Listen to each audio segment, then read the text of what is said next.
Brigade Al-Qassam membom pemukiman Netivot dengan roket Ki-18. Serangan diluncurkan sebagai tanggapan atas pembantaian Zionis terhadap warga sipil. Dalam video tersebut, mujahidin menembakkan senjata dari tempat persembunyian. Rudal-rudal tersebut langsung meluncur ke wilayah Israel, namun belum diketahui kerusakan apa yang ditimbulkan akibat tembakan Brigade Al-Qassam tersebut.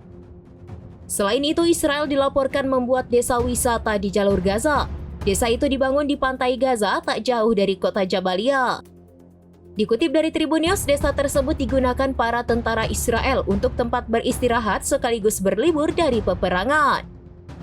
Para tentara Zionis itu bahkan bisa bersantai sambil menikmati kopi, potongan buah, hingga roti panggang.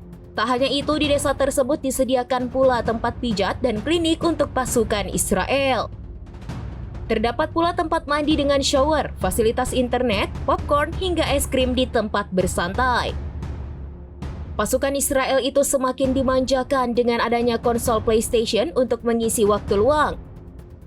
Adanya desa wisata untuk tentara Israel itu sontak menuai berbagai kritikan.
Download Tribun X sekarang, menghadirkan lokal menjadi Indonesia.